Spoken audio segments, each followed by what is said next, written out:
भगवान शंकर के शिवलिंग की पूजा करने से चराचर संपूर्ण देवताओं की पूजा करने का फल प्राप्त हो रहा है। भगवान महादेव के सानिध्य में जो भी कुछ धर्म सत्कर्म किया जाता है वो बड़ा अनंत गुना होता है। आपके मंदिर में यदि शिवलिंग स्थापित है, विराजित है, और उस समय आप भगवत पूजा करते हैं तो आपकी एक पूजा का फल अपने आप में अनंत गुना हो जाता है। इतनी बड़ी महिमा। शिवलिंग नहीं है, तुलसी वनाश्रम वृंदावन पधारिए, और वहां से शिवलिंग, सालग्राम, गोमती चक्र, बड़ा प्रभाव है गोमती चक्र का, बहुत बड़ी महिमा है। इसको खजाने में रख दो तो दाम बढ़े, मंदिर में बढ़ दो, मंदिर में रख दो तो पूजा बढ़े, खजाने में तिजोरी में रख दो तो पैसा बढ़े, और पूजा में रख दो तो भक्ति बढ़े। और माताएं अपने सिंदूर की डिब्बी में उसको रख दे तो पति की आयु बढ़े। क्या कमाल का गोमती चक्र है, कितना बड़ा इसका प्रभाव है। एक एक चीज बड़े मतलब के, बड़े काम के। तो भगवान शंकर को एक लोटा पानी के ऊपर यह रीझ जाता है। सुनो इधर देखिए, फिर एक लोटा पानी पर शिवधारा, जलधारा शिव प्रिय, हर काम बनेगा। एक लोटा जल, उसमें एक बेलपत्र डाल लो, थोड़ा काला तिल भी डाल सकते हैं, थोड़ा कच्चा दूध डाल लो उसमें, और फिर एक फूल और डाल लीजिए, फिर भगवान महादेव को आप समर्पित कर दीजिए। आपके आसपास मंदिर तो है ही। दिल्ली का सर्वेक्षण किया जावे तो दूसरा वृंदावन दिखाई देता है, इतने मंदिर हैं दिल्ली। मैंने तो दिल्ली बहुत घूमी है, इतना मंदिर, हर कॉलोनी में, हर सेक्टर में। अभी मैं मरघट वाले बाबा के आगे से आया हूं निकल के, हनुमान जी बाबा, उतना टाइम नहीं था यहाँ आना था। सड़क पर भीड़ भाड़ जाम जूम बहुत होते हैं, बाहर से ही वंदन प्रणाम किया। दिल्ली वाले लोग कितने भाग्यशाली हैं, आपके पास में झंडे वाली माता का मंदिर है। साकेत में मां जगदम्बा का कितना भव्य मंदिर है। दिल्ली में और भी कई स्वयंभू मंदिर हैं। दिल्ली में आपके आसपास बहुत से वाले हैं। हर समस्या का समाधान महादेव की कृपा में चला। आखिर में कोई तो बात रही होगी कि राम ने रामेश्वर और कृष्ण ने गोपेश्वर की स्थापना करी, कोई तो बात रही। आप गंगा जल का रोज प्रयोग कीजिए। गंगा जल थोड़ा सा गंगाधर के ऊपर चढ़ाइए, आपके घर में इतना आनंद हो जाएगा, आप ये कहोगे कि खुशियां कहां से आकर के बरस गई हैं। ये भगवान महादेव की महिमा है, सबकी महिमा। किसी भी पुजारी, किसी भी देवी देवता के पुजारी क्यों नहीं है, गुरु मंत्र में कोई भी मंत्र मिले, लेकिन फिर भी जगह पर ओम नमः शिवाय, किसी गुरु के मुख से सुनना ओम नमः शिवाय, फिर उसको अपनी जिह्वा से उच्चारण करना। देखना है किससे बनाम मुखे यसा सदा शिव सेवेत च पापानि न स्पृशन्ते वा खद्रात दादकम यथा। क्या कहा गया कि जिनकी जिह्वा से शिव नाम का उच्चारण होता है उनको पाप कभी छू नहीं सकते। जैसे खदिर वृक्ष के अंगार, समी के पेड़ की अंगार को छूने का साहस किसी को नहीं है, ऐसे समी के पेड़ की लकड़ी की आग है जो बहुत समय तक वो बुझती नहीं है, कोयला जलता रहता है, उसमें हाथ लगाने से हाथ बचेगा नहीं, टपक जाएगा, जल के खत्म हो जाएगा, राख हो जाएगा। उसी प्रकार से जो भी कोई अपने मुख से भगवान शिव के नाम का उच्चारण धोखे से भी कर लेते हैं तो उन लोगों के पाप भी ऐसे ही जल करके राख हो जाते हैं। भगवान शिव के नाम का इतना बड़ा महत्व है। श्री शिवाय नमस्तुभ्यं मुखम व्याहरते यदा तन्मुखम पावनम तीर्थम सर्व पाप विनाशनम। जो अपने मुख से श्री शिवाय नमस्तुभ्यं, ये गुरु मंत्र नहीं है, गुरु मंत्र तो ओम नमः शिवाय ही है, लेकिन ये व्यवहार में एक दूसरे, जैसे आप राम राम बोलते हैं, राधे राधे बोलते हैं, सीताराम बोलते हैं, राधे श्याम बोलते हैं, ऐसे ही व्यवहार में बोलने के लिए श्री शिवाय नमस्तुभ्यं। तो इसकी क्या महिमा है? तन्मुखम पावनम तीर्थम सर्व पाप विनाशनम। यदि मुख से किसी ने श्री शिवाय नमस्तुभ्यं बोला, भगवान शिव का नाम लिया, ऐसे व्यक्ति के मुख का दर्शन करने से शीघ्र ही तीर्थ यात्रा करने का फल प्राप्त हो जाता है। ये महिमा है भगवान के नाम का, ये इतना बड़ा प्रभाव है। तो ये मैं इस पुराण की कथा कह रहा हूं, इसलिए शंकर जी का नाम है इसमें। आप किसी को राधे राधे बोले, आपने किसी को राधे राधे बोला तो सामने वाले ने आपको राधे राधे बोलते या सीताराम बोलते हुए या जय सिया राम बोलते हुए उसने देखा आपके मुख को कि आपके मुंह में से आवाज निकल रही है, तो सामने वाले व्यक्ति को तत्काल तीर्थ यात्रा का फल प्राप्त हो जाता है सिर्फ आपके मुखमंडल को देखने। इसलिए हेलो वेलो मत किया करो, भगवान के नाम का उच्चारण कीजिए। प्रभु का नाम आपस में भी, बहुए अपनी सास को, ससुर को, जेठानी को, बड़ों को, सबको राधे राधे, राम राम जी, जय सिया राम, ये होना चाहिए, व्यवहार में ये होना चाहिए। इससे हमारे नित्य के अपराध जल करके राहत होगा। इससे अपने धर्म को कितनी बड़ी ताकत मिलेगी, कितनी बड़ी शक्ति मिलेगी। लोग इधर उधर भटकने से बच जाएंगे।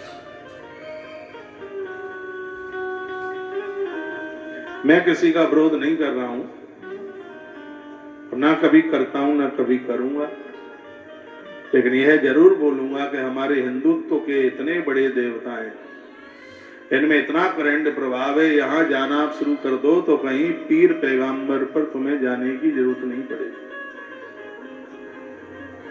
जरूरत ही नहीं पड़ेगी कहीं। श्रीमद् भगवत गीता कहती है कि दुखी रह लेना, कितना भी कष्ट झेल लेना, लेकिन अपने धर्म को छोड़ करके कहीं भी बिल्कुल जाने की जरूरत नहीं है। हमारे लोगों के ऊपर कितनी दिक्कत आई। महाराणा प्रताप को तो आप पढ़िए, घास की रोटी के लिए वो तैयार हैं, लेकिन विधर्मी की सत्ता को, दूसरे के धर्म को स्वीकार करने के लिए तैयार नहीं है। महाराणा प्रताप को आप पढ़ते हैं। श्रीमद् भगवत गीता कहती है अपने धर्म में मर जाना शान है, लोभ में आकर किसी के धर्म को स्वीकार कर लेना ये बहुत बड़ी कायरता है। आप हिंदुत्व के लोग बैठे हैं, सनातनी लोग बैठे हुए हैं, मैं बहुत आग्रह पूर्वक निवेदन करूंगा कि हमारा भाग्य है कि हम सनातन में पैदा हुए, हिंदुत्व में पैदा हुए, अपने धर्म को बहुत संभाल कर, अपने धर्म के प्रति पूरा समर्पण हो, पूरा समर्पण। तुम्हारी सहेली, तुम्हारा मित्र भले ही कहे कि अजमेर दरगाह पर जाना है, नहीं जाना है, क्यों जाना है भाई? हम वहां क्या करेंगे? वहां जाके बगल में पुष्कर है ना, हम वहां जाएंगे, वहां हमारी जाने की क्या जरूरत है?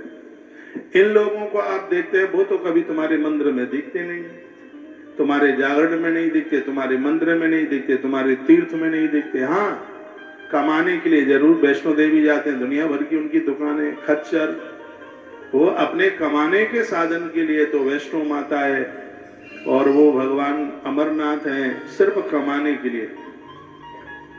मैं उधर वैष्णो देवी में था तो मुझे वो मिला, कोई मुसलमान, मेरे संग के कुछ लोग थे, तो वो घोड़े पर बैठे, आदमी मलूक था, बढ़िया था। मैंने उसको कहा कि थोड़ी दूरी ही तो मंदिर है, चल तुझे दर्शन करा के ले आऊं। तो बोलता है कि हमारे लिए तो खुदा ही सब कुछ है। ये लोग अपने धर्म के लिए इतने परिपक्व हैं, पता नहीं कि इस हिंदू को क्या हो गया। हिंदू को तो कह दो कि नोट मिलेंगे, तुम मस्जिद की बात करते हो, वो मदीना जाने के लिए तैयार हो जाएगा नोटों के लिए। तो कह देगा हम चलते हैं, कोई विरोध करे तो करता रहे, नहीं होना है। अपने धर्म में मर जाना आन बान और शान है, किसी प्रलोभन में आकर के अपने धर्म को इधर उधर कर देना, इससे बड़ी और कोई कायरता नहीं। हिंदू जाग रहा है, ये सोता ज्यादा है, धीमे धीमे जागता है। इसको पलीता देने पड़ते हैं, बताना पड़ता है, समझाना पड़ता है। समझ रहा है, अब इसको समझ में आ रहा है। कुछ वर्ष ऐसे थे, बेधर्मियों की इतनी अकड़ चलती थी, इतनी ऐंठ चलती थी, जुबान नहीं निकलती थी हिंदुओं की। लेकिन आज हिंदू का पलड़ा बहुत भारी हो रहा है। आज लग रहा है कि हम हिंदुस्तान में रह रहे हैं, आज लग रहा है। शासन भले आदमी के हाथ में है, सुरक्षित है देश, आलोचना नहीं है, बिल्कुल प्रार्थना है। आपके मित्र बांधव जो भी कोई है वो होना चाहिए। दीदी कैसे आप? ठीक है। जो परिपक्व सनातनी है, मैं ज्यादातर से मैं बेटियों को कहना चाहूंगा, बेटियों की बहुत मौतें हो रही हैं। मैं कहूंगा कि ये लोग कभी भी सनातन का आदर नहीं कर सकते, कभी भी नहीं करेंगे। हिंदुओं के नाम रखकर हमारी बेटियों को बहका करके फुसला करके ले जाते हैं और ज्यादातर ऐसे उसमें बेटियों की हत्या हो रही है, बेटियों की मृत्यु हो रही है। इसके लिए समाज के लोगों को बहुत ज्यादा जागरूक होना है, अपने बच्चों को समझाना है। हमारे लोगों ने बड़े कष्ट भोगे, कभी अंग्रेजों की गुलामी से, कभी इन यवनों की गुलामी से। कितनी माताएं बलवेदी के ऊपर चढ़ गई। मैं इन ग्रंथों को पढ़ता हूं, आप रो पड़ेंगे। उस समय की ऐसी हालत थी, माताएं बच्चों को छाती से लगाए, बच्चों को खत्म कर दिया गया, उसके अंगों के ऊपर प्रहार किया गया। रोने के अलावा और फिर बचता क्या है? उनके इतिहास को पढ़ता हूं मैं, तब लगता है कि ये लोग कभी भी हमारे अपने नहीं हो सकते। ऐसी स्थिति इस देश के साथ में हुई है। तो मैं इस पवित्र व्यासपीठ से जब मेरे मुंह से शंकर का नाम निकलता है, तो भगवान शिव का नाम जब व्यास से निकले तो उस व्यक्ति का मुंह देखने से तीर्थ स्नान, तीर्थ दर्शन का फल प्राप्त हो जाता है। तो वो लोग कैसे हैं जो इधर उधर भटक रहे हैं, अपनी सत्यता को नहीं समझ पा रहे, अपने सनातन को नहीं समझ पा रहे, अपने धर्म को नहीं समझ पा रहे। अपने धर्म से बड़ा और अच्छा कोई धर्म था नहीं, इससे अच्छा धर्म है नहीं, तो इससे अच्छा धर्म होने वाला नहीं है। ऐसे धर्म में हम पैदा हुए। ये धर्म के नायक स्वयं भगवान श्री कृष्ण है। धर्म से बढ़िया और क्या धर्म होगा? हमारा भाग्य है हम सनातनी बनकर के पैदा हुए हैं, हम हिंदू बनकर के पैदा हुए हैं। मैं किसी को ये नहीं कह रहा कि आप तलवारें तैयार करें, लाठियां आप चलाएं, लेकिन ये मैं कहना चाहूंगा आप अपनों को सावधान करें। बेटियों को ये पाठ पढ़ाएं, बच्चों को ये पाठ पढ़ाएं, उन्हें बताएं कि अपने धर्म की तो गुणवत्ता ही अलग है, अपने धर्म की तो बात ही अलग। हिंदुओं को 2 बच्चे पैदा करने में लाज लग रही है, शर्म लग रही है। यहां तो 2 के ऊपर भी रोक लगाई जा रही है, लेकिन उनको 10-10 और उससे भी ज्यादा। कथाएं तो आप सुन रहे हैं, लेकिन कथाओं के साथ साथ अपने धर्म के प्रति परिपक्व रहिए। एक बार जयकारा लगाइए, बोले सत्य सनातन धर्म की जय। तन्मुखम च तथा यो वै पश्यति प्रीतमान्नरः तीर्थजन्य फलम तस्य भवतीर्थ सुनिश्चितम्। कहा गया जो नित्य भगवत नाम उच्चारण करते हैं, ऐसे लोगों का मुख देखने से प्रत्येक दिन क्या प्रत्येक क्षण तीर्थ दर्शन का ही फल प्राप्त होता है। जो भी आपको अपने में जो भी कोई दिखाई देता है, मिलता है, उनको एक बार अपने भगवान का नाम संबोधन करके प्रणाम कीजिए। होशियार है बेटा, बढ़िया है ना? ठीक है।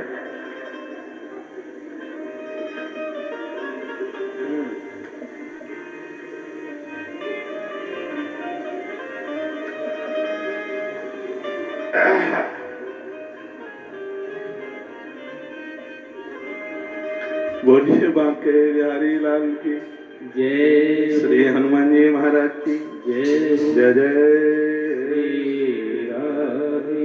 और सुनिए, सेवनाम विभूतिश्च तथा रुद्राक्ष एव च एतत्त्रयं महापुण्यं त्रिवेणी सदृशं स्मृतम्। जिसके भाल पर हो भस्म तिलक रोली। आपको ये चंदन यही लगा दिया कि लगा के आए हैं घर से? यहीं लगाया है। ऐसे रोज चंदन लगाएं तो फिर तो लगे कि सनातन नाच रहा है, नृत्य कर रहा है। कितना बढ़िया लगा, सबके भाल पर चंदन अलग से दमक रहे, चमक रहे। ये चंदन रोज लगाइए। चंदनम महत पुण्यम सर्व पाप प्रणाशनम। चंदन लगाने से पुण्य मिलता है, पाप जलते हैं। तिलक चंदन लगाने से ही पूजा का फल पूरा मिलता है। ग्रंथ में लिखा है भाल पर भगवान का तिलक, गले में रुद्राक्ष या तुलसी दोनों, और जिह्वा पर भगवान का नाम। ऐसा व्यक्ति आप अपनी आंखों से देख लेते हैं, तत्काल आपको त्रिवेणी नहाने का फल प्राप्त हो जाता है, प्रयाग की यात्रा पूरी हो जाती है। तालियां को ज्यादा तो नहीं बजा रहे हैं। बहू ने भूखे तो नहीं भेज दिया डोकरियों को, खा पी के आए हो। मां जी बैठी है। मैया ग्रीन ग्रीन हरी हरी अच्छी लग रही है। बैठे बैठे। एक भी घर ऐसा ना हो जिसके घर में कपूर ना हो, सुपारी ना हो, जनेऊ ना हो, सिंदूर ना हो।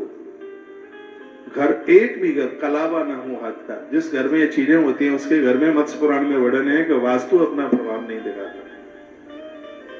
ये चीजें पूजा में होना जरूरी है। उसमें एक चंदन भी है, रोली है, केसर का भारी महत्व। अगेन का महीना है, इस महीने में भगवान को दूध में केसर डाल करके भोग लगाया जाता है। जैसे कार्तिक में दीपदान और भगवान को तुलसी चढ़ाने का महत्व है, इस महीने में शंख से भगवान नारायण को अभिषेक करने का महत्व है भारी। दूध में केसर डालकर भगवान को भोग लगाने की बहुत बड़ी महिमा है। पूरा महीना आंवले के पेड़ की पूजा की भारी महिमा है। इस महीने में अगहन का महीना है, समा के चावल की खीर बनाकर देवताओं को भोग लगाने की बड़ी महिमा है। मैं वही आपको बोल रहा हूं जो हमारे ग्रंथों में लिखा है। भगवान गीता में कहते हैं मासा नाम मार्ग शीर्षोहम। भगवान कहते हैं महीनों में मैं ही स्वयं मार्ग शीर्ष के महीने के रूप में, अगेन के महीने के रूप। महाभारत का युद्ध इस महीने में हुआ, उसका भी मुहूर्त देखा गया। उस दिन गीता, श्रीमद् भगवत गीता वो इसी महीने में प्रकट हुई। एकादशी भी इसी महीने में प्रकट हुई। वृंदावन के बांके बिहारी जी महाराज भी इसी महीने में प्रकट हुए, और प्रभु श्री राम जी का विवाह भी इसी महीने में हुआ। और एक बात सुन लीजिए, आद्रा नक्षत्र में अरुणाचल प्रदेश में भगवान महादेव का शिवलिंग भी इसी महीने में प्रकट हुआ। अभी 19 तारीख निकल गई है, उस दिन आद्रा नक्षत्र था, और आद्रा हमने किया था। उस दिन आद्रा नक्षत्र में भगवान शंकर का अभिषेक पूजा की गई। 10-10 हजार अभिषेक के बराबर एक अभिषेक हो जाता। तो यह महीना खा करके सो करके नहीं निकाल देना है। आप कार्तिक में खूब जल्दी नहा रहे थे, कल भी मैं बोल रहा था 4 बजे 5 बजे, लेकिन वही फिर 8 बजे 8:30 बजे 7:30 बजे। ऐसा नहीं कीजिए। आदत में जो आगे आए उसको जिंदा रहने दीजिए। अगहन का मार्गशीर्ष का महीना है और बड़ा अद्भुत है। ये तत्रयम महापुण्यम त्रिवेणी सदृशम स्मृतम। जो लोग नित्य माथे पर तिलक लगाते हैं, गले में तुलसी रुद्राक्ष पहनते हैं, दोनों पहनिए। तुलसी भी पहनिए, देखे हम पहने हैं ना, ये रुद्राक्ष है। आइए कपूर साहब, ठीक है आप में से 80% जनों को हम नाम से जानते हैं, नाम पता है। अंदर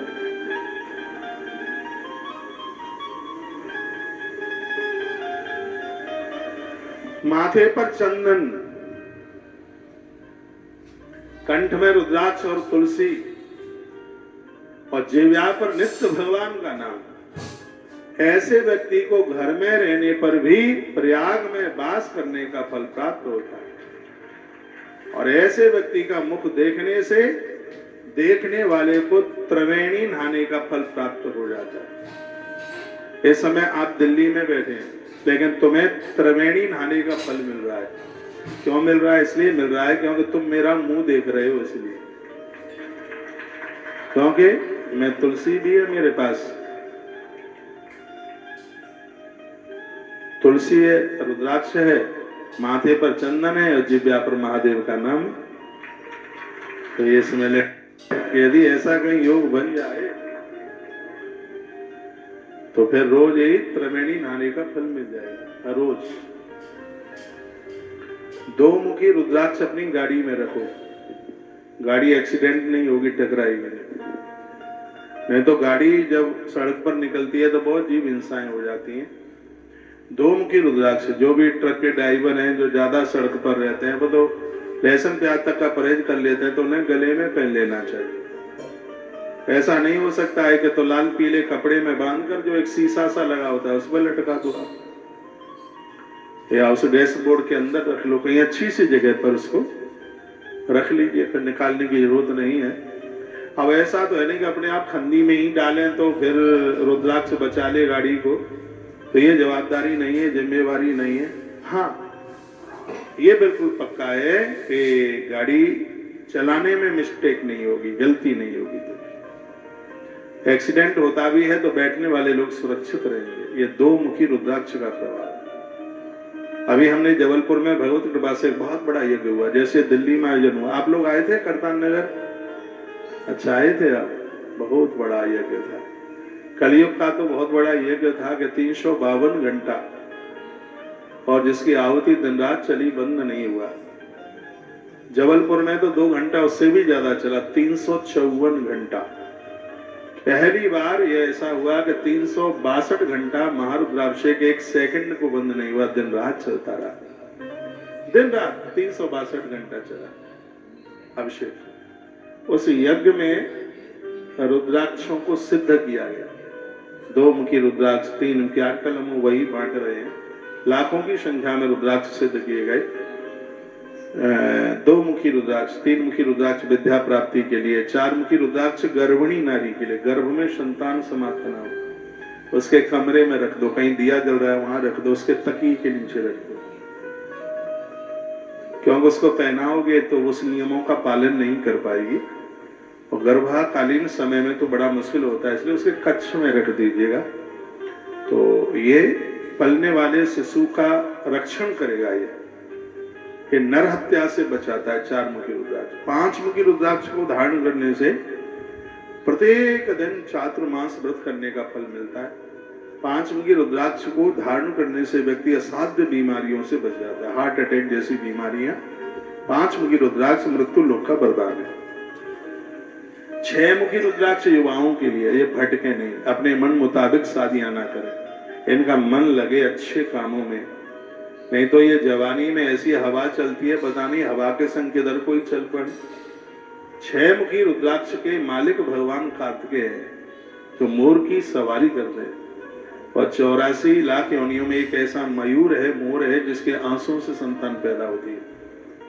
ऐसा निष्कामी पंछी है, जीव है, उसकी सवारी भगवान कार्तिकेय करते हैं। 6 मुखी रुद्राक्ष के मालिक हैं भगवान कार्तिकेय। इसको दाहिनी भुजा में बांधा जाता है। स्त्री पुरुष कोई भी हो, इसको दाहिनी भुजा में ही बांधा जाता है। स्त्री भी हो, पुरुष भी, को भी दाहिनी भुजा में इसको पीत या रक्त या श्वेत वस्त्र में उसकी सिलाई करके उसको दाहिनी भुजा में, से पुराण में लिखा है, उसको दाहिनी भुजा में बांधा जाता है। और ये रुद्राक्ष युवाओं को, युवा कोई भी हो, उसको भटकने से बचा ले, उसके दिमाग को बेचैनी ना हो। उनको हम ये देते हैं जो दिमाग से बड़े परास्त हो गए, इतना सोचते हैं, इतना टेंशन करते हैं, इतनी चिंताएं करते हैं, अब क्या होगा, हम चले जाएंगे, क्या होगा, बच्चों का क्या होगा। वो ऐसी उनकी नकारात्मक सोच होती है, और उनके लिए ये रुद्राक्ष किसी वरदान से कम नहीं है। 6 मुखी रुद्राक्ष। आज भी आप आए हैं, गौ माता को सहयोग करने वाले लोग, ये प्रसाद लेके ही जाना। हम लेके आए यहाँ पर गौ माता का घी। इस गौशाला में 1 रुपए का भी घी, दूध, दही बिकता नहीं है। दिल्ली में प्रदूषण बहुत ज्यादा है, यहाँ के लिए तो घी ज्यादा जरूरी है। सुबह नाक छनको तो काली निकलती है। आप इतना है, इतना प्रदूषण है यहाँ। अभी पिछले न्यूज में बता रहे थे कि दशहरा के दिन तो कोई द्वारका से आश्रम गए थे, वो कह रहे थे महाराज जी दिल्ली में रहना बड़ा मुश्किल हो रहा है, वहां तो बड़ा प्रदूषण। मैंने कहा रुक जाइए, गौशाला रुकिए, जब प्रदूषण हट जाए तब चले जाना। गाड़ियां बहुत है यहाँ, बहुत गाड़ी चलती है। तो एक बार जयकारा लगाइए, बोल बांके बिहारी लाल की जय। तो ये घी 30 लीटर दूध में से 1 किलो घी इस गौशाला में बनता है देसी परंपरा के अनुसार। तो लगभग 3000 रुपया किलो की कॉस्ट का घी है। यहाँ तो बिकता नहीं है, नहीं तो बाजार में ये घी 3 में भी मिलेगा। उसकी डिब्बी खोलिए, वैसलीन की तरह इसको नाक में लगाइए और नाभि पर लगाइए। श्वासों में कमी नहीं आएगी, फेफड़ों पर कभी इन्फेक्शन नहीं होगा। गर्भिणी नारी के गर्भ में संतान है, 2 बूंद हफ्ते में 2 बार उसकी नाभि में डालिए। गर्भ में पलने वाला बच्चा अपांग विकलांग नहीं होगा, वो स्वस्थ आकर के जन्म लेगा। ये गौ माता के देसी घी का यह प्रभाव है। अभी हमने कार्तिक के महीने में 10,000 लोगों को तुलसी वन आश्रम से औषधि के रूप में ये घी दिया है। आप नहीं आ पाए हैं तो आपको यहाँ देने के लिए आ गए। आप बड़े व्यस्त हैं, आप आ ही नहीं पाते। आप वृंदावन पधारिए, आइए, गौतीर तुलसी तपोवन गौशाला भी आइए, यहाँ का नजारा देखिए, बहुत आनंद हो रहा है। तो लिखा है, कहा गया है इसमें कि जीव पर भगवान का नाम, गले में रुद्राक्ष तुलसी, माथे पर भगवान का तिलक रोली चंदन भस्म और जिब्या पर भगवत नाम। ऐसे व्यक्ति को स्वयं में तो प्रयाग रहने का उसे पुण्य मिलता है, जो उसकी शकल देख ले उसे त्रिवेणी नहाने का फल तत्काल प्राप्त हो। इतना बड़ा मात्म, शैव नाम यथा गंगा।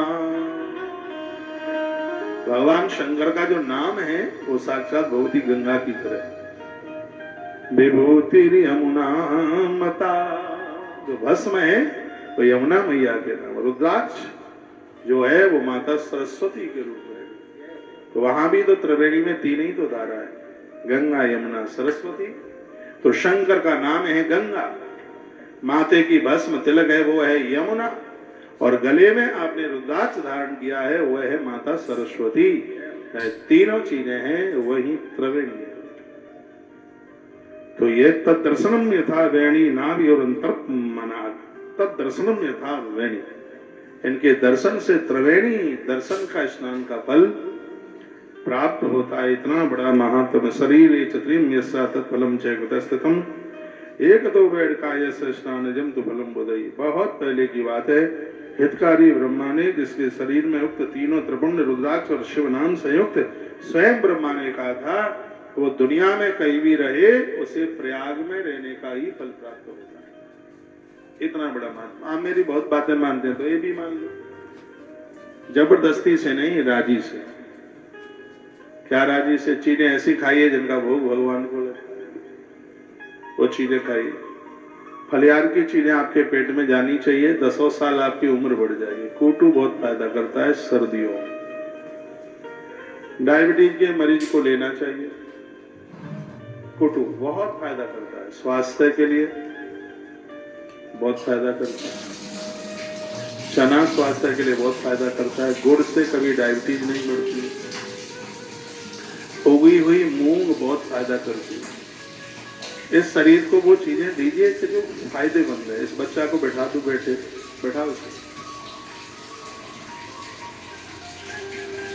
और ऐसी चीजें खाओ जिनका भोग भगवान को लगता है, उसे खाइए।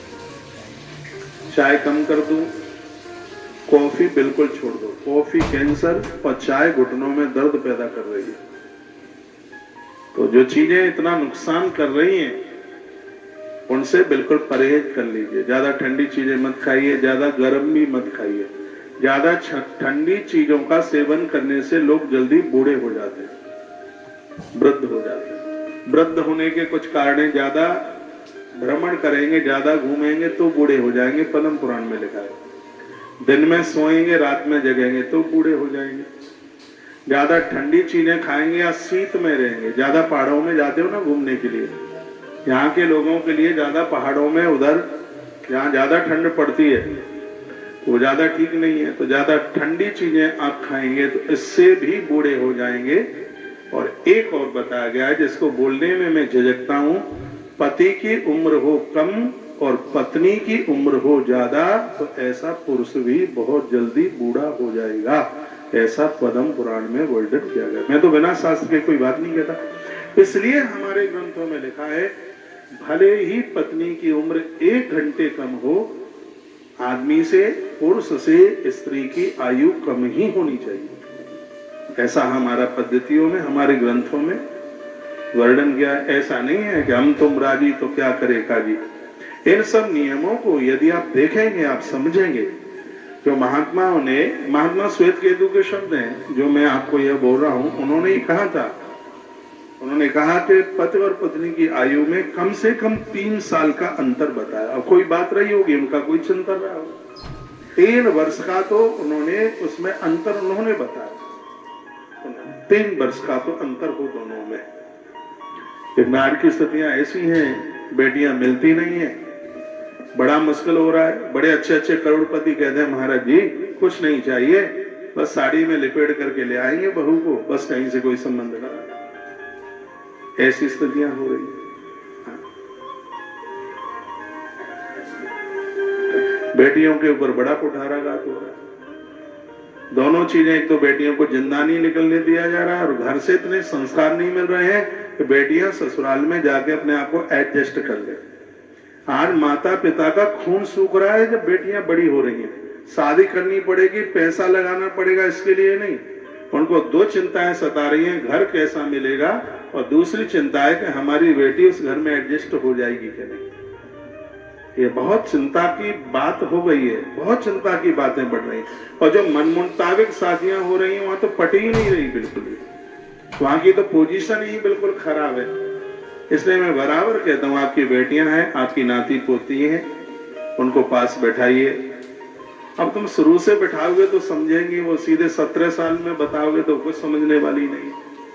शुरू से आप उन्हें बैठाएं, समझाएं। हमने तो कथा माता पार्वती की पढ़ी है, जिसको उसकी माँ बैठ करके बताती थी, कहती थी कि बेटा करऊं सदा शंकर पद पूजा, नारी धर्म पति देव न दूजा। ये माता ने बताया था, पार्वती की माता ने बताया था, बेटा पति को मानना, पति से बड़ा कोई धर्म नहीं है, कोई पुण्य नहीं है। ये मैया ने बताया था।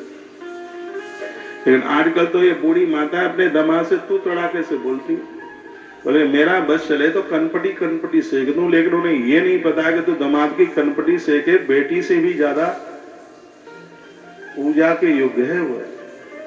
पहले मंडप में उसके पाम चरण पूजे जाते हैं, फिर उसकी कनपटी सेकने को तैयार है। नाक ही नाक में तू मुझे बोलती मेरे हाथ लग जाए ना तो उसे और उसकी मैया को दोनों को सीधा कर दूं। आप अपनी बेटी का पक्ष ही नहीं ले रहे हैं, उसके घर को नहीं बसने दे रहे। कमी तो तुम्हारी है कि तुम संस्कार नहीं दे पाए। मैं तो कहता हूं जिनकी बेटियां अपने मन मुताबिक विवाह कर रही हैं, सबसे बड़ी कमजोरी उसकी माँ की है, उसके माँ की। क्योंकि माँ की देखरेख में ही तो चरित्र बनता है। नाभि के नीचे का जितना भी अंग है वो माँ के द्वारा बनता है, नाभि के ऊपर का है वो पिता के द्वारा बनता है। यदि बच्चे संस्कार के साथ जीवन नहीं जी रहे, बेटी को 18-20 साल पाला आपने और आप उसका कन्यादान नहीं कर पाए, बेटी ने अपने आप ही मन मुताबिक और वर्ण चयन कर लिया, तो ये कमी आपकी रही थी। ये संस्कार आप नहीं दे पाए, आपको फुर्सत ही नहीं मिली। बच्चे गर्भ में आके पलते हैं तब से ही संस्कार शुरू हो जाते। आप बच्चों को जन्म दे रहे हैं, बड़ी बात नहीं है, और जीव जंतुओं को तो 1-1 दर्जन बच्चे हो जाते हैं, तो ये कोई बहुत बड़ा काम नहीं कर लिया, 2-4 बच्चों को जन्म दे दिया। कैसे बच्चों को आपने पैदा किया है, बहुत बड़ी बात है। और ये साधु महात्मा अच्छे लोग आकाश से नहीं टपके, उनको भी किसी माँ ने ही जन्म दिया। माता जीजाबाई को पढ़िए, महाभारत पूरा पढ़ा था उसने, हरिवंश पुराण पढ़ा था उसने, तब उसने छत्रपति शिवा को जन्म दिया। अच्छी केसर के लिए कश्मीर चाहिए तो अच्छी औलाद के लिए अच्छी माँ की कोख चाहिए। अच्छी बहनों को टाइम नहीं, बहुओं को टाइम नहीं है, तो बूढ़ी दादी को तो टाइम है। आप बच्चों को संभालिए। आप क्या कर रहे हैं? आपके लाड़ में ऐसा हो कि बच्चे तुम्हें छोड़ के न जाए, ये जितनी भी बहनें हैं ये कभी कभी अपने बच्चों को बहुत डांटती हैं जब दादी के पास बच्चे जाते थे, और ये तुम ठीक नहीं कर रहे हो, ये तुम बहुत बड़ी गलती कर रहे हो। और इन दादियों को क्या लगता है कि ये सास के पास में बच्चे जाते हैं तो जरूर सास हमारी चुगली करती होगी इनसे, इनको यही ज्यादा लगता है। अब तुम चुगली के काम करोगे तो वो तो चुगली करेगी। मैं उनके पक्ष में हूं। आप क्यों नहीं उसको अपनी बेटी के रूप में रख रहे हैं, उसे बेटी के रूप में स्वीकार करो, उसके ऊपर लाड करो, दुलार करो। और मैं बहनों को भी कहना चाहूंगा, आपके घर में सास नहीं, ये साक्षात पार्वती उतर करके आई है। नवरात्रा का, कालिका पुराण से बोल रहा हूं, नवरात्रा का संपूर्ण व्रत करने से जितना पुण्य प्राप्त होता है, सास माँ के चरणों में हाथ लगाने मात्र से उतने फल की प्राप्ति हो जाती है। मेरी बात को कोई काट सके तो काटे उसको, मैं प्रमाण दूंगा उस बात के लिए, यदि यहां से मैं बोलूं। कालिका पुराण में सास ससुर ननद इनके पूजा का, इनको वंदन प्रणाम करने का इतने बड़े महत्व का वर्णन किया है। बहू को इतने लाड प्यार दुलार के साथ आप रखते हैं, उसका कितना पुण्य है, यह भी हमारे ब्रह्म पुराण में, हमारी संहिताओं में इन बातों का वर्णन किया। जब ये बातें समझ में भेजे में आवे तो भैया घर तो स्वर्ग बन जाएगा। कितनी बार फोन करते हैं बिटिया के पियर में, बेटा बेटा भोजन किया कि नहीं। बहू को भी कभी पूछ लेते हो क्या, बेटा भोजन किया कि नहीं। कभी कभी इसको भी पूछ लो, उसकी आंख में आंसू आ जाए, रो पड़ेगी कि मेरी माँ मुझे कितना चाहे। बेचारा बेटा पिसरा है, घर वाली की तरफ झुक जाए तो ये कहते हैं कि वो तो बिल्कुल मेरिया का भगत है, सीधे यही सुनने को मिलेगा। और माँ बाबू जी की तरफ जाए तो ससुराल वाले चमड़ा निकाल ले। वो तो पिसरा है बेचारा, इतना आज युवा इतना परेशान है। कभी कभी तो कहते हैं कि महाराज जी बिना शादी के रह जाते तो वो बड़ा बढ़िया होता। मेरे पास तो बहुत युवा आते हैं, बड़े तकलीफ में, बहुत परेशान है। ये 10 घंटा ऑफिस में मेहनत करते हैं, इससे इनको बिल्कुल कोई दिक्कत नहीं है। इनको परेशानी तब है रात को 8 बजे लौट करके घर पहुंच रहे हैं और वो मुंह फुला करके बिल्कुल जय काली मैया, घर में प्रवेश करते ही अब खैर नहीं, हम मुस्कुरा रहे हैं, कितना अच्छा लग रहा है।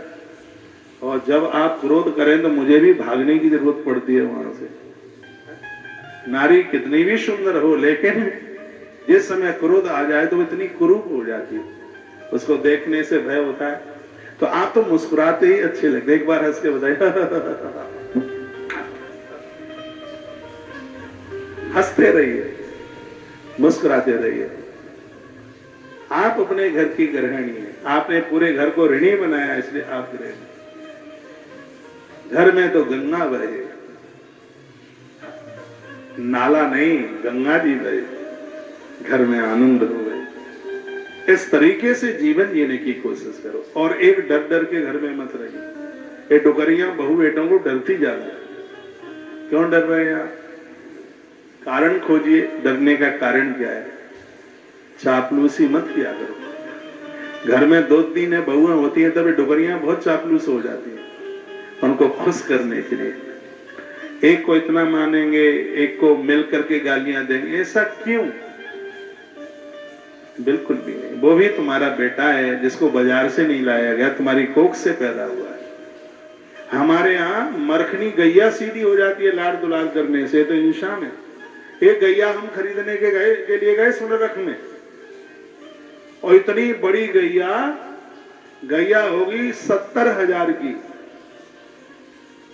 लेकिन लोग जाएं और कहें कि हम तो फ्री में भी नहीं लेंगे, हम उससे 5100 रुपए में लेके आए। उसे तो फ्री में दे रहा था, लेकिन हम दे आए उसको अपनी तरफ से पैसा।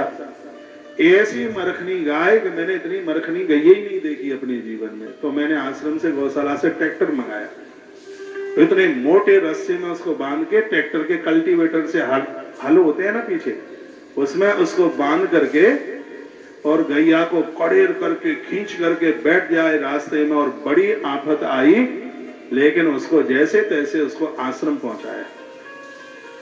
और जो गैया इतनी मरखनी के 4-10 लोग तो उसने घायल कर दिए, किसी की कमर टूट गई, किसी के पांव टूट गए। आज आश्रम में वो गैया ऐसी है, छोटे छोटे बच्चे जिसकी टांगों में लेटते रहते हैं, उसके नीचे से निकलते रहते हैं। भैया लाड़ करने से, प्रेम करने से पशु पंछी बदल सकते हैं, तो ये तो इंसान है, ये क्यों नहीं बदलेंगे? आपका दुलार चाहिए, आपका लाड़ चाहिए। अब लाठी से ही सबको सुधारना चाहते हैं तो वो युग निकल गया। हम लोगों ने बहुत डंडे खाए, मार खाई। उधर टीचर्स लोगों की थोड़ा सा भी लेट हो जाते तो यहाँ नोचते, वो यहाँ बगल में अभी भी कभी कभी दर्द उठाता है, तब का नुचा हुआ यहाँ ऐसे बगल में ऐसे नोचते। हाँ, थोड़ा सा लेट हो जाए, नहीं गए, किसी दिन नहीं गए तो इधर घर के लोग कनपटी सेकें, करें पिटाई जोर से, खूब मार पड़ी है, लेकिन कभी बुरा नहीं माना। हाँ, तो तुम किसी को थोड़ा ही हाथ लगा के बता दीजिए, खैर नहीं है। समय बदल गया है, टाइम बदल गया है। पहले अधिकार समझा जाता था। बहू के बेटों को दादी अपने बच्चे से ज्यादा समझती थी। हाँ, तो तुम बच्चे को खिलाते हो तो डर यह लगता है कि कहीं चौके में से कुछ बोल ना दे, यही भय होता है, यही डर होता है। सब बदल रहा है।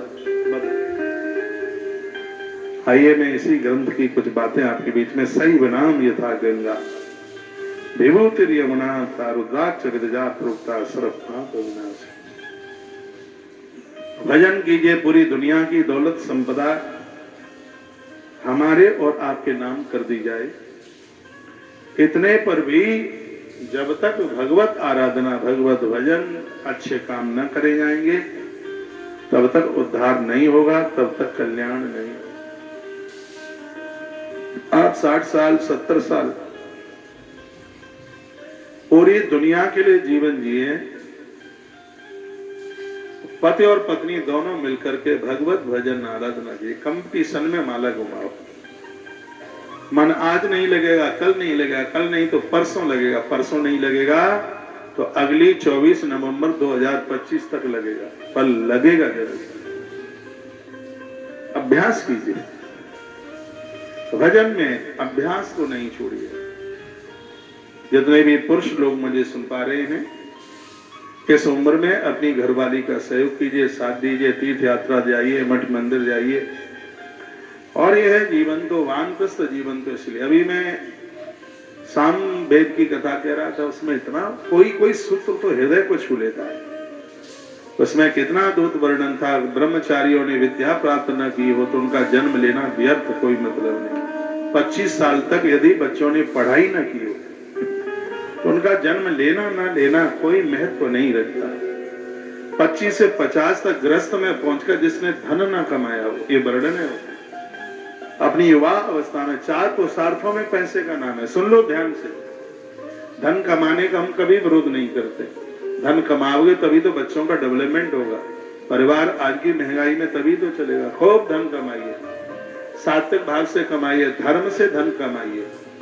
जिसने अपनी जवानी में धन नहीं कमाया, उसका मनुष्य बनना न बनना एक बराबर है, कोई महत्व नहीं रखता। तत्पश्चात जब वो वानप्रस्थ हो गए हैं, बूढ़े हो गए हैं, उस समय उन्होंने समाज से प्रतिष्ठा ना पाई हो, लोगों ने ये ना कहा हो गए वो आदमी बहुत अच्छा है, बहुत बढ़िया है। ऐसी प्रतिष्ठा न मिले इस उम्र में तो मनुष्य जन्म लेना न लेना कोई महत्व नहीं रखता। ऐसा जीवन वानप्रस्थ जीना है। अगल बगल के लोग, रिश्तेदार लोग, सब लोग आपका खूब आदर करें, आपका मान करें और कहें कि आदमी बहुत बढ़िया है, बहुत बढ़िया है। तो कुछ ऐसा जीवन जिया जाए। देह धरे कर ये फल भाई, देह धरे कर ये फल भाई, बलिरा में सब काम लिहाई। देह धरे कर ये फल भाई,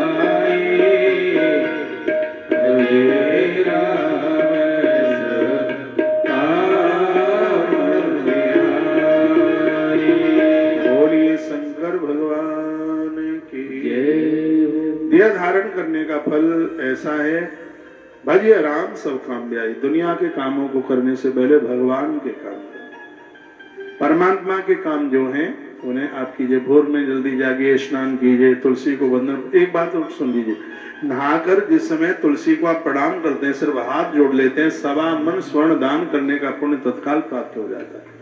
इतनी बड़ी तुलसी की महिमा। जिन घरों में 3-4 घटनाएं घटती है, क्या?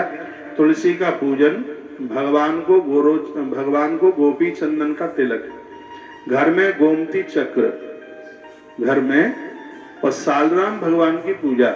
आप दुनिया के किसी भी कोने में रह रहे हो, उन लोगों को श्री द्वारका जी में ही वास करने का फल प्राप्त होता है।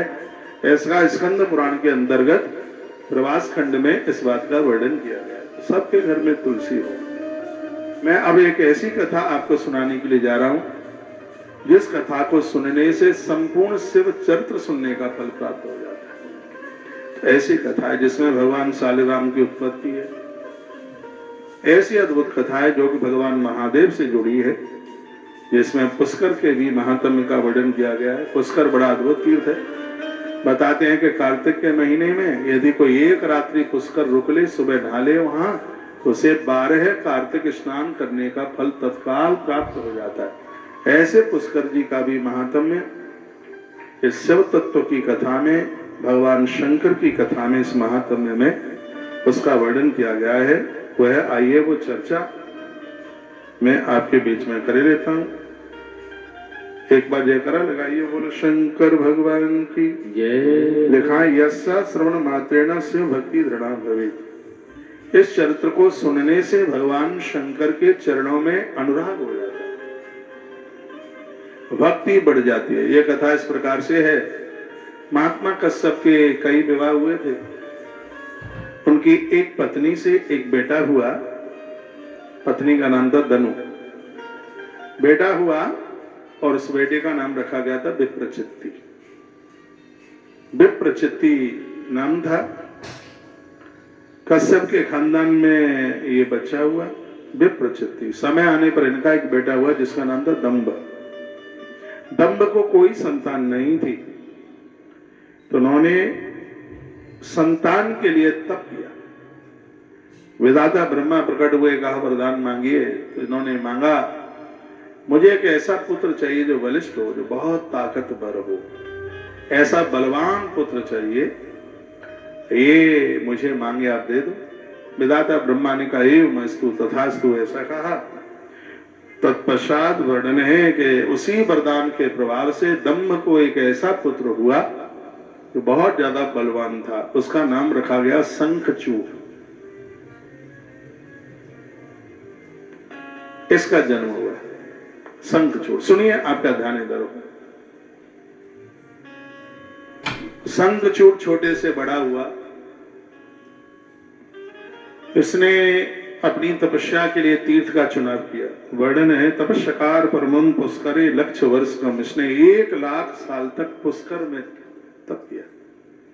राजस्थान के तीर्थ है, बड़े अद्भुत हैं। कभी आपको टाइम मिले, करणी माता मंदिर जाना, बीकानेर से थोड़ा आगे पड़ता है, बड़ी अद्भुत जगह। वो माताएं वहां बड़ा दर्शन करती हैं जिनके गर्भ में संतान समाप्त होती है। करणी माई। कभी कभी लोग चूहों वाली माता के मंदिर के नाम से भी बोल देते। बड़ा अद्भुत है। जो लोग वहां राजस्थान के यहाँ बैठे हैं उन्हें पता होगा, जो टेलीविजन पर देखते रहते हैं उन्हें भी पता है। मुझे कई बार वहां जाने का सौभाग्य प्राप्त हुआ है। वहीं राजस्थान में बड़ी मैया, बड़ी अद्भुत झुंझुनू में बैठी है दादी माँ रानी सती। अग्रवालों के घर में माई का जन्म हुआ, लेकिन ये पूर्व काल की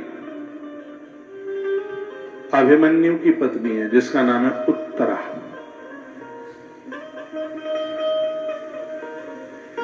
बड़ी अद्भुत देवी है, माता उत्तरा। वही दादी मां बनी। कभी राजस्थान की यात्रा में आप जाए, दर्शन कीजिए। सालासर बालाजी महादेव स्वयं सुवर्चा नाम के जो यक्ष हैं वो बर्बरीक बन करके आए, और वही बर्बरीक आज श्याम बाबा के नाम से पूरी दुनिया में उनकी पूजा हो रही है। टाइम मिले खाटू श्याम जाइए। कभी आप जयपुर से निकलते हैं तो गोविंद देव जी का दर्शन जरूर कीजिए। वृंदावन से गए हैं श्री गोविंद देव, जो वृंदावन के विशेष 5 ठाकुर हैं, उनमें भगवान तो श्री गोविंद देव जी का नाम आता है। मेहंदीपुर के बालाजी बहुत अद्भुत है। कभी आप उधर जाएं, इन स्थानों का दर्शन करें, और आपको टाइम समय मिल जावे तो आप श्री पुष्कर जी जरूर जाइए। जिन बच्चों की नई शादियां हुई हैं उनको मैं 5-4 जगह जाने की बात बोलता हूँ। उनको कहता हूँ श्री ब्रज में जाकर के तो गोवर्धन नाथ श्री गिरिराज जी की परिक्रमा लगाइए, और विंध्याचल पर्वत पर पहुंचकर के माता विंध्यवासिनी अष्टभुजा माता का दर्शन कीजिए। तीसरी बात मैं उन्हें कहता हूँ गोवर्धन गिरिराज जी का दर्शन कीजिए, और चौथी बात मैं उन्हें कहता हूँ कि भगवान मल्लिकार्जुन प्रभु का आप जाकर के दर्शन कीजिए, बड़ा अद्भुत है। और 5वीं बात मैं उनको कहता हूँ अपनी वंश वृद्धि के लिए पुष्कर में बाबा ब्रह्मा जी का दर्शन जरूर कीजिए। इनके दर्शन मात्र से, इनके दर्शन करने से वंश वृद्धि बढ़ती है। कितना बड़ा प्रभाव है उनका। तो वहीं की बात कही गई है, क्या कहा गया, तपस्कार परमम पुष्करे लक्ष्य वर्ष पर।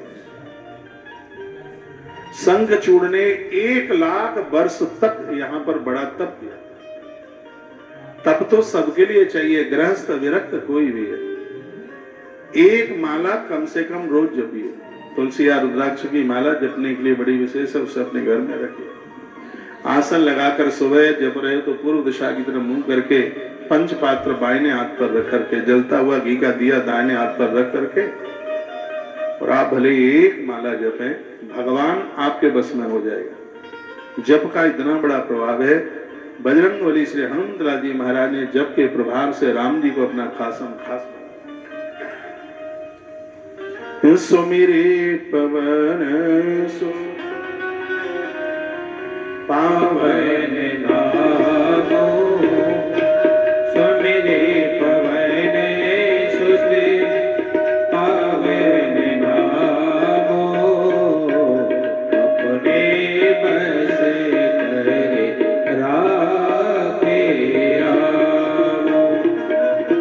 सुमिरे पवन सुत पावन नामो, सुमिरे पवन सुत पावन नामो, अपने बस करी राखे रामो।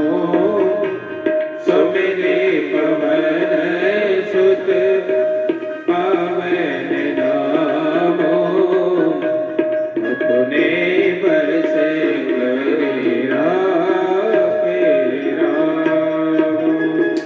श्री राम जय राम जय जय राम। एक बार दोनों श्री राम जय जय राम। अवध बिहारी सीताराम,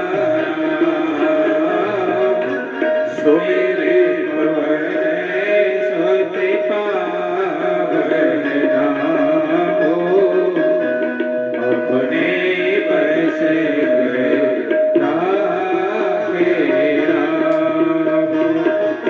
सुमिरे पवन सुत पावन नामो, अपने बस करे राखे रामो। बोलिए रामचंद्र भगवान की जय। श्री हनुमंत बलवंत महाराज की जय। जय जय श्री राधे श्याम। तो नित्य जप किया करो। सुबह स्नान करके थोड़ा आचमन करो, बैठो, शांति से बैठिए। थोड़ा इतना जल्दी बिस्तर छोड़ दीजिए कि आधा घंटा आपको अपने लिए मिल जाए। पहले प्राणायाम कीजिए। प्राणायाम में श्वास को ऊपर खींचें, अंगूठे से उसको बंद करें, श्वासों को घुटने दें। पहले जो उंगली लगाई है उसको छोड़ दें, धीमे धीमे श्वासों को बाहर निकलने दीजिए। माला है, जपने की पोजीशन ये। जिस माला को पहना जाता है उससे जप नहीं किया जाता, जिससे जप किया जाता है उसको पहना नहीं जाता। पहनने की माला अलग हो, जपने की माला। जपने की जो माला है जिसमें दो मन के आपस में चिपके न हो, उसमें बीच में गांठ होनी चाहिए, सुमेरु होना चाहिए। कम से कम 100 दाने तब तक हैं माला में, तब तक उसको खंडित नहीं माना जाता। उसके ऊपर जो 8 है उसकी जप में गिनती नहीं होती। वो तो कहीं झपकी लग जाए, कोई त्रुटि हो जाए जपने में, तो उसके लिए वो एक्स्ट्रा 8 दाने हैं। और आप 108 दाने पर आप 108 नाम लेते हैं तो उसको 100 ही जपा जाता है। 8 तो गया उसके कंसेशन में चला गया, हो गया डिस्काउंट, उसका बचेगा सिर्फ 100 ही उसके गिने जाते हैं। तो कम से कम जिस भगवान का खा रहे हैं, जिसकी धरती पर रह रहे हैं, सूर्य नारायण के रूप में वही प्रकाश दे रहे हैं, धरती से हमें अन्न जल दे रहे हैं, तो क्या इतना भी नहीं बनता कि 100 नाम उनके प्रत्येक दिन उनके नाम लेकर उनके थैंक यू बोल दें, उन्हें धन्यवाद बोल दें। सब कुछ तो ईश्वर ने ही दिया है, परमात्मा ने दिया है। हर स्त्री पुरुष बच्चे और बूढ़े को नित्य भगवान का जप करना चाहिए। इससे आपको मानसिक शांति मिलेगी, इससे आपको तनाव नहीं रहेगा बिल्कुल। कोई अपमान भी कर देगा तो आपको कोई दिक्कत ही नहीं होगी। मीरा का इतना अपमान हुआ, आज की माताएं जहर खा के मर जाती है। अपमान हुआ, फांसी लगा ले, उल्टा पुल्टा कर ले। मीरा को इतना त्रिषित किया गया, उसने तो नहीं सोचा कि मुझे फांसी लगा के मरना, कि मुझे कुएं में गिर के मरना है। कितनी दिक्कत, कितनी आफत रही होगी उसके लिए, लेकिन उसके पास चिंतन था, उसके पास जप था, उसके पास स्वाध्याय था, उसके पास आत्मयोग था, उसके पास भक्ति थी, उसके पास त्याग था। जिस समय लोगों के पास त्याग, स्त्री पुरुष कोई भी हो, यदि त्याग उसके पास आ गया वो मरेगा ही नहीं। आदमी कब मरता है? जब वो अभाव का एहसास करता है। कब मरेगा? मरने की कब सोचेगा? मेरे पास ये नहीं है, उनके पास ये, हमारे पास ये नहीं, उनको पास ये, हमारे पास ये नहीं है। हैं? पत्नी बात नहीं करती है, मर जाए चले जाए तो ठीक है। पति बात नहीं करता, ऐसे तो बढ़िया, मर जाए तो ज्यादा ठीक है। सास ठीक से बात नहीं करती, ससुर भी ठीक से, ये सब चीजें हैं। इसका मतलब है आप इसलिए जिंदे रह रहे हैं क्योंकि आपको कुछ संसार की वस्तुएं चाहिए। आप इसलिए जिंदे रह रहे हैं कि आपको किसी पुरुष से या उस किसी स्त्री से उसके देह का सुख चाहिए। उन चीजों का अभाव है, जो चीजें जिनसे आप खुश रह रहे हैं और वो चीजें आपको नहीं मिल पा रही हैं, तो आप बिल्कुल मरने के लिए तैयार हो जाए। हमारे ग्रंथों ने इसका भारी विरोध किया। मीराबाई तो फांसी लगा के नहीं मरी, मीराबाई तो सल्फास खा करके नहीं मरी। मीरा को बहुत कष्ट दिया इस दुनिया ने, लेकिन मीरा के पास जप था, मीरा के पास स्वाध्याय था, मीरा के पास चिंतन था।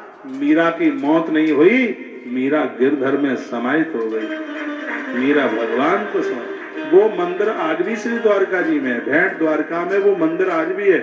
जब 500 साल पहले भगवान ने नाचती हुई मीरा के लिए अपनी भुजाओं को आगे के लिए बढ़ाया और मीरा भगवान के विग्रह में समाहित हो गई, ये सब ने वहां पर देखा। वो बोली क्या थी? मीरा ने कहा था, मेरो तो गिरधर गोपाल, दूसरों ना कोई। ये आवाज नाभि से उठी थी। इस आवाज में मिलावट नहीं थी, ये आवाज में पूरा समर्पण था। तो मंदिर का भगवान भुजाएं आगे निकली हैं, मीरा को उठाया, मीरा भगवान के विग्रह में समाहित हो गई। तो मैं कहूंगा जब बढ़ेगा तो व्यक्ति आत्महत्या नहीं करेगा। क्या कहते हैं आप? जब करने से तकलीफें नहीं रहे, ऐसा नहीं हो सकता। कभी लोग भगवान को लाना देते हैं कि हम इतना पूजा पाठ करते हैं, इतनी परिक्रमा करते हैं, इतना चिंतन करते हैं, इतना दान पुण्य करते हैं, तो भी हमारे जीवन में तकलीफें क्यों आती है? कुंती से ज्यादा तो आप भजन नहीं कर सकते। हम कुंती 11 का व्रत करती है, कुंती कार्तिक नहाती है, कुंती की माता के यहाँ से कोई भूखा नहीं जाता। लेकिन तकलीफें देखिए उसके जीवन में। भरी जवानी में पति चला गया, भगवान को कभी भी उलाना नहीं दिया कि हम तेरे इतने भक्त हैं और हमारी भाल की बिंदी छीन ली, हमारी मां का सिंदूर छीन लिया। ये माता कुंती ने कभी भी नहीं कहा। हर प्रकार से कुंती भगवान की कृपा समझती है, 11 का व्रत करती है, कुंती इतना जप करती है, नदियों में सरताओं में स्नान कुंती करती है। और आपको पता है कुंती वर्ष में एक बार गज की पूजा करती है। देवराज इंद्र उस हाथी को ऊपर के लोक से नीचे उतार के लेके आते हैं। उस कुंती कि महिमा आप देखिए, लेकिन उस कुंती ने कभी भी भगवान को रुलाना नहीं दिया। हम तुम्हारे इतने बड़े भक्त हैं और हमारे जीवन में इतना कष्ट। उस दिन कुंती के ऊपर कितनी पड़ी होगी, कितनी बीती होगी जिस दिन उसने ये सुना होगा कि उसका जवान पुत्र, वीर पुत्र और भीम उसको जहर का लड्डू खिला करके उसको खत्म कर दिया गया। लेकिन बहा मां इतने पर भी वो हिली नहीं। वो दिन क्या उसके ऊपर बीती होगी जिस दिन उसके पांडवों को लाक्षा घर में जलाया। उस दिन तो माता भी संग में ही थी। इतने बड़े कुठाराघात हुए लेकिन यह नारी हिली नहीं। तो भजन करने का तो मतलब यह है कि इसके द्वारा तो आपको मजबूती मिलनी चाहिए। हम और आप स्त्री पुरुष बन करके आए हैं तो थोड़ी थोड़ी बातों पर मूड को खराब कर लेना, थोड़ी थोड़ी बातों के ऊपर खामोशी, थोड़ी थोड़ी बातों के ऊपर वही मनुष्यता, तो ये तो कोई मनुष्यता के लक्षण नहीं है। घर में 4 लोग रहते हैं तो कोई बोलता है, कोई सुनता है। घर तो तब चलते हैं जब उसको पानी की लकीर की तरह। आप देखेंगे कटोरे में पानी भरी है, सुनिए ऐसे उसमें यूं लकीर बनाइए, आप देखेंगे लकीर आगे बनती जाती है और संगी संग पीछे मिटती जाती है। जैसे पानी में लकीर कभी टिकती नहीं है, परिवार में भी जो भी कोई कुछ बोल दे वो टिकना नहीं चाहिए, वो मिटना चाहिए, तभी परिवार चलता। ऐसा कुछ जीवन है। ये तो तब होगा जब आप भगवान का चिंतन, भगवान का भजन और एकाग्र भाव से भगवान का जप करें। तो कथा कहती है कि नित्य भगवत जप कीजिए, भगवान की आराधना कीजिए। दुनियादारी के लिए आपके पास 24 घंटा है और स्वयं के लिए आपके पास आधा ही घंटा भी नहीं, जिसमें ठीक से आप भगवान को बात कर सकें, उसका धन्यवाद कर सकें। 24 घंटे में से एक मुहूर्त ऐसा आता है जहाँ डायरेक्ट भगवान से बात होती है और वो मुहूर्त है 3:24 से लेकर 3:42 तक चलता है। इसमें एक योगी जागता है, अपने जीवन का आनंद लेता है। खुले आकाश में उसकी ईश्वर से बातें होती है, डायरेक्ट भगवान से, ईश्वर से बातें होती है। ऐसे लोग इस धरती पर देवताओं की जिंदगी जी के जाते हैं। लेकिन कौन जगेगा इस टाइम पे, कौन बिस्तर छोड़ेगा इस समय पर? हम जैसे लोगों को इस कलकाल के समय में भी यह सौभाग्य प्राप्त हुआ है। हम इतने ऐसे समय में खुले आकाश में अंबर का दर्शन हमें होता है। भगवान का होता है कि नहीं होता है, तो सब चीजें। आइए बैठिए, इधर आ जाइए, इधर जगह है, पीछे से आ जाइए, पीछे रास्ता है, ऐसे यहाँ आ जाइए। आइए 2 पंक्तियां भगवान को समर्पित करते हैं। हरिओम में ओम समाया है, मेरा भोला दिल्ली में आया है। एक बार और नोता दे दूं आपको, 3 जनवरी टू 13 जनवरी, तो 3 से 13 तक नजफगढ़ दिल्ली में शिव महापुराण की कथा और बहुत विस्तार पूर्वक कथा होगी, क्योंकि 11 दिन की कथा। साईं गार्डन में बड़ा अद्भुत आयोजन है। श्री हरीश बंसल जी नजफगढ़ वाले, उनका आयोजन है, उनकी तरफ से आप सभी को न्योता है। गौ माता के लिए अनुष्ठान आयोजन हो रहा है। ये तो जो हमारी कथाओं को 5-4 साल से सुन ही रहे हैं, उन्हें तो ये पता ही है। सुनकर आपको बहुत बड़ी खुशी होगी। इस समय पूरी दुनिया की पहली गौशाला ये बन चुकी है जिसमें भारतीय देसी नस्ल की 19 प्रकार की गाय है। पूरी दुनिया की ये ऐसी पहली गौशाला बन चुकी है कि लंपी की बीमारी में इस गौशाला में एक भी गाय खत्म नहीं हुई।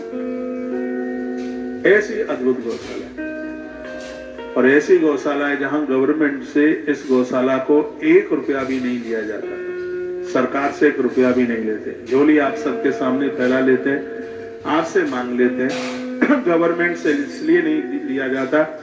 10 रुपया यहाँ आएगा, 40 रुपया रास्ते में इधर उधर भटक जाएगा। इससे तो देश को की अर्थव्यवस्था में कमी होगी। और मैं तो सरकार को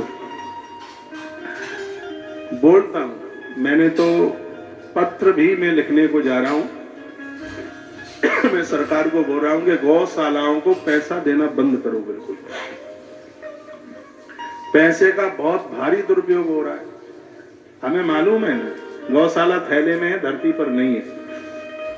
और लाखों रुपया नहीं, करोड़ों का करोड़ों रुपया सरकार की तरफ से जा रहा है। या तो गवर्नमेंट के पास इतनी व्यवस्था हो कि गौ माता का एक विभाग बना दिया जाए ठीक से, बाबा जियों के सुपुत्र कर दिया जाए। नेता लोग नहीं चला पाएंगे, वो क्या जानेंगे?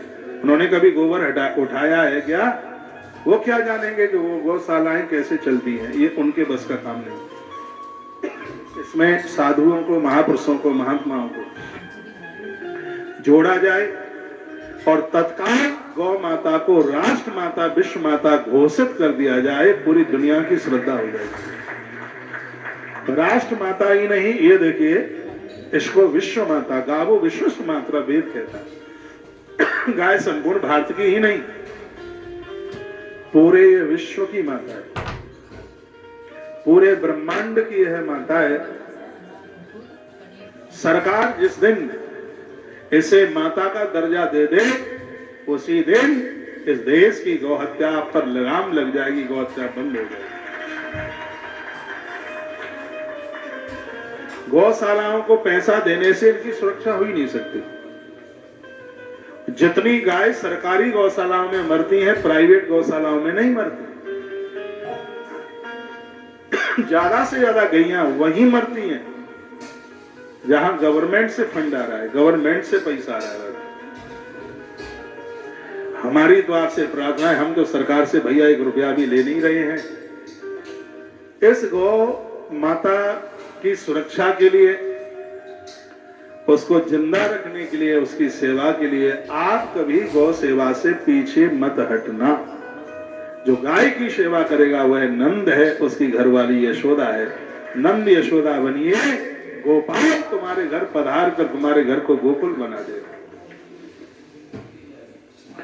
प्रभु कृपा से जब से हमें तो यह सेवा मिली है भैया, पीछे मुड़ करके देखा नहीं जा रहा है, इतना आनंद हो रहा है। 3,500 ऐसे कमरे बन रहे हैं, दर्शन करो, ये गिनो, ये गेट दिखाई दे रहे हैं, ये ग्वारियों के कमरे हैं आलीशान।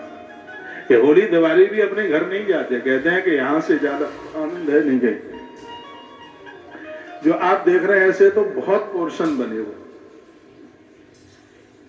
3 मंजिल की बहुमंजिला अद्भुत गौशाला बन रही है। इस गौशाला का दूध घी विक्रय होता नहीं है। गैया बहुत आनंद कर रही। पहला भोजन सुबह 4 बजे होता है, दोपहर का भोजन 11 बजे और शाम का भोजन 5 बजे होता है। 365 रुपए। जिनकी भी गौ माता यहाँ रह रही है वो मृत्यु लोक में नहीं, समझ लो गोलोक में रह रही है वो। और ये जो भी जितने भी आयोजन हो रहे हैं, ये बछड़ी देख रहे हैं आप, ये इसको बचाया गया है बछिया। मैं बटेश्वर दर्शन करने के लिए जा रहा था, अब तो ये बहुत बड़ी हो गई है, तो मुझसे डरती भी नहीं है। अभी मैं मिला हूं इससे 3 दिन पहले, पहचान में नहीं आती। तो इसकी मां खत्म हो गई, मर गई इसकी। एक खेत में झुंड था गायों का, मैं उतर के गया वहां पर, तो देखा कि बच्चा सांसें ले रहा था। ये मारवाड़ी लोग आते हैं गाय चराने, आपने जो गांवों से जुड़े उन लोगों को पता होगा। मैंने कहा ये बच्चा मर रहा है और तुम देख नहीं रहे। कहा ये नहीं बचेगा। कहा क्यों नहीं बचेगा? कहा इसकी मां खत्म हो गई। हमने कहा ऐसे हमें दे दो। हमने उसे 500 रुपया दिए उस ग्वारे को, और ये बछिया हमने ले ली। आगे कोई कस्बा मिला तो दूध वहीं से ले गए थे हम, उससे गाय का दूध निकलवा लिया था, 1-250 ग्राम दूध। और आगे बाजार में से किसी में से वो उसकी बोतल ले ली, उसमें दूध भर के, और उसको सीट पर आगे बैठा करके अपनी गोद में, और उसको दूध पिलाया, और वो बछड़ी बच गई है। इतनी अद्भुत हो गई है, आनंद हो गया। तो वहां तो उसको मरना ही था। ये जो गौवंश आप देख रहे हैं इस गौशाला का, एक भी गैया मैया की कृपा से मरती नहीं। कोई बहुत ज्यादा बूढ़ी हो गई है वो बात अलग है, क्योंकि यहाँ इतना ये ऐसे हजारों बच्चे हैं। इन बच्चों के लिए 3री मंजिल पर व्यवस्था की है, और आलीशान व्यवस्था है। पूरे में कूलर लगा करके, पूरा आरसीसी का लेंटर का बना हुआ है पूरा गौ सदन। पूरे में कूलर की व्यवस्था, बढ़िया पंखों की व्यवस्था करी है। और जैसे आपकी कोठियों में जो रंग होता है, कलर होता है, वही पुट्टी बुट्टी करके बढ़िया मार्बल ग्रेनाइट लगा करके गैया मैया अद्भुत महल में रह रही है। आनंद हो रहा है। अभी ग्वारियों के लिए एक रसोई बनाई है जिसमें 2-3 हजार ग्वारियां एक संग भोजन कर ले। दिखाओगे इसमें? तो उसकी सेकंड मंजिल पर एक बहुत बड़ी रसोई बनाई है, जिसमें एक ही संग 2-2.5 लोग एक ही संग भोजन कर ले। इस धरती पर देश में बहुत गौशालाएं होंगी, लेकिन बहुत कम समय में गौतीर्थ तुलसी तपोवन गौशाला ने बहुत काम किया है, नाम भी कमाया है। और ये सब इसलिए हो गया है क्योंकि दिल्ली बहुत करीबी से जुड़ी है। इस गौशाला में सबसे ज्यादा लोग एनसीआर एरिया के पहुंचते हैं। गुड़गांव है, उधर है गाजियाबाद है, नोएडा है, सोनीपत है, पानीपत है, बल्लभगढ़ है, फरीदाबाद है, गुरुग्राम गुड़गांव है, दिल्ली का पूरा एरिया है। ये सब गौशाला के साथ में जुड़े हुए हैं, इसलिए गौशाला का खूब डेवलपमेंट हो रहा है, खूब तरक्की उसकी हो रही है। तो जब जब ऐसा लगता है कि थोड़ी फंड की ज्यादा ही दिक्कत आ रही है, तब हम दिल्ली चल के आ जाते हैं। ये हमने पहले भी बोला, यदि मैं दिल्ली आऊं 1 दिन का 2 दिन का कार्यक्रम करने के लिए, तो अपने आप समझ लो कि इस समय थोड़ी फंड की तकलीफ आ गई है गौशाला के ऊपर। और ये मुंह बनावटी बात नहीं है। और जगह की पूरी कथा और दिल्ली का 1 घंटे का प्रवचन, 1 दिन का कार्यक्रम। ये बात तो हम जैसा ही आदमी बताता। आप सब बड़े उदार हैं। कल मैं दिल्ली में ही था और आज भी मैं दिल्ली में हूं। आप जितने यहाँ बैठे हैं, मुझे सुन पा रहे हैं, तो बढ़ चढ़ करके सहयोग कीजिए। आपने बच्चों को बहुत दिया, बहुओं को बहुत दिया है। अब अगली बार वो सब फिर आपको मिले, इसलिए एक ऐसी जगह है जहां किए गए दान का पूरा 100% पुण्य आपके खाते में जाता है, कहीं कटौती नहीं है, वो पूरा का पूरा जाता है। तो हमने कोई ऐसे खर्चे ही नहीं बढ़ाए है और हम इस सेवा कार्य के लिए जीवन जी रहे हैं। अगले जन्म का तो पता नहीं है, लेकिन ये जन्म 1,00,000% गौ माता की सेवा में ही निकलेगा पूर्ण रूप से। यह जीवन गौवंश के लिए पूर्ण रूप से समर्पित है। आप हमसे भले ही रूठ जाना, लेकिन गौ माता से ना रूठना। गाय की सेवा, गाय को बचाना बहुत ज्यादा जरूरी है। मैं बड़े बड़े मंचों पर पहुंचता हूं, लोगों के नौते आते हैं, लोग सबके ऊपर बोलते हैं, लेकिन गौ माता के लिए बोलने के लिए उनके मुंह में से सांस नहीं निकलती। अभी मैं इधर आया था, श्री देवकी नंदन जी का कार्यक्रम था, धर्म संसद 16 तारीख को। अभी मैं आया था दिल्ली में, उस मंच पर मैं भी था। हालांकि देवकी नंदन जी ठाकुर आयोजन के आरंभ में गौ माता के लिए बोले कि धर्म संसद गौ माता के लिए, गाय को बचाना है, हिंदू बेटियों को बचाना है, सनातनी गर्दन उठा करके चल सकें, देवालय शिवालय इन सब की रक्षा करनी है। उन्होंने आरंभ में ये बात कही, लेकिन और भी तो वहां पर बोलने वाले लोग बहुत थे। और ये मुझे बीच में बोलना पड़ा खड़े होकर के कि सब तरह की बात की जा रही है। जो सनातन धर्म की रीढ़ की हड्डी है गौ माता, उसके लिए बोल क्यों नहीं निकल रहा तुम्हारे मुंह? मंदिर से भी पहले गाय की जरूरत है। ये तो ग्रंथ कहते हैं कि मंदिर में, प्राण प्रतिष्ठित मंदिर में भोग लगाओगे दूध का, तो वो आएगा कहां से जब गाय नहीं होगी? प्राण प्रतिष्ठित मंदिर का भोग तो गौ माता के ही दूध का लगता है। तो उसकी प्रतिष्ठा के लिए गौ दुग्ध चाहिए, तो फिर वो कहां से आएगा? इसलिए गाय का होना, गौ माता को बचाना बहुत ज्यादा जरूरी है। मैं कहूंगा जितनी जल की जरूरत है, जितनी अग्नि की जरूरत है, जितनी ऑक्सीजन प्राण वायु की जरूरत है, धरती पर उतनी ही गौ माता की जरूरत है। इसके बिना कोई वैतरणी पार नहीं हो सकती। इसलिए आप सब लोग प्रत्येक दिन घर की 1 रोटी गौ माता के लिए निकालो। आज मैंने एक वीडियो डाली है, 4-5 रोटी आपके घर से निकले। 1 रोटी गौ माता के लिए, 1 रोटी कागा के लिए, 1 रोटी स्वान के लिए, और कुछ मछलियों के लिए गोली आटे की बनाई है, और चींटियों के लिए आटे में बूरा या शक्कर या गुड़ डाल करके पेड़ों के नीचे डाल दें। ये 5 ही काम जीवन को डेवलपमेंट कर देंगे, लेकिन करें तो सही। आप जन्म पत्रियां दिखाने में विश्वास करते हैं, बस कुछ करना नहीं पड़े, जन्म पत्री दिखाते ही काम बन जाए, तो ऐसा नहीं हो पाएगा। कभी पेड़ों को लगाइए, पेड़ों में पानी डालिए, पितृदोष समाप्त हो जाएगा, अकाल मौतें नहीं होंगी। ये तो सब महाभारत में ही लिखा हुआ है। कुछ करो तो सही। बच्चों को ये संस्कार दो, बच्चों से करो। आपके घर में तो हजार गमले होने चाहिए पेड़ों के। आपका टेरेस मैंने देखा है, निकली हुई बाहर की बालकनी मैंने देखी है, बहुत घरों में आया हूँ।